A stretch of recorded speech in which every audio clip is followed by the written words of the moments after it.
Welcome to Miami for day 2 of the Rolex Miami OCR. Blustery winds and choppy waves challenge 716 sailors from 53 countries on Biscayne Bay today. Aspiring to race in the Olympic Games is a lofty goal. There's no tougher competition in sailing than racing at this level.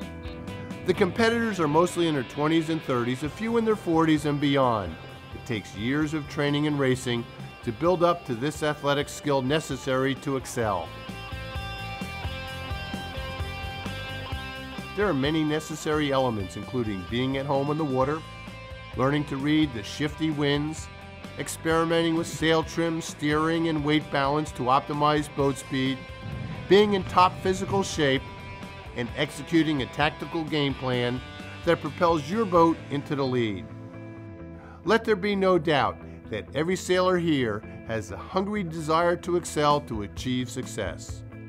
2008 gold medalist Anna Tunnicliffe from the USA is sailing in the women's match race division. She and her crew of Molly Vandermoor and Deb Capozzi have won 6 out of 7 races in the early rounds. In the men's laser class, Harvard graduate Clay Johnson leads with a 2-1-3-3. Impressive, and there are 104 boats in this class. Our featured class today is the Venerable Star.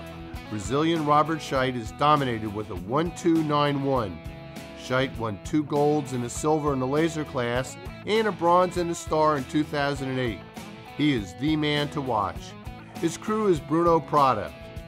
American Mark Mendelblatt and crew Bruno Face stand 5th. Mendelblatt, like Scheidt, raced the laser in the Olympics in Athens, but now he enjoys the Star. It takes a lot of training, it takes a lot of time in the boat, a lot of physical training, and also a lot of development of your equipment in terms of boat and sails and rigs and technique with the skipper and crew. George Szabo from San Diego was 2nd in the USA trials in 2008. He currently stands 9th. You gotta have speed, and you gotta get a few lucky breaks with wind shifts and a few lucky breaks with guys not tacking on you, or placement on the course. So it's just great racing out there. Andrew Campbell from San Diego was College Sailor of the Year for Georgetown and is sailing here in the Star with Ian Coleman. He's worked hard to make the transition from the laser to the Star class. Now the transition has become tougher because I've started to reach the upper ends of the tuning game and that kind of thing. So I'm trying not to get too caught up in it, but the transition was actually quite easy because the fact of the matter is that it's still sailboat racing, and luckily I didn't lose any of those sailboat racing skills when I switched classes. When sailing upwind, it's important to keep the boat flat. Stars are tough boats to hike down. At the windward mark, the entire fleet seems to arrive in one big pack. To gain an edge downwind, you've got to work with the wind, find clear air, and work with strong puffs. Robert Scheidt has set a high standard in this regatta, but several Americans, including Mark Mendelblatt, Andy Horton, George Szabo, and Judd Smith, are all in the top 10. In the RSX windsurfer division, American Farrah Hall stands 12th out of 30. This is a big improvement for Farrah over her performance 4 years ago. Spain's Marina Alabo leads, winning 4 straight races. In the RSX men's division, Robert Willis of the USA is 12th, and Ben Barger from the USA is 20th out of 31 boats.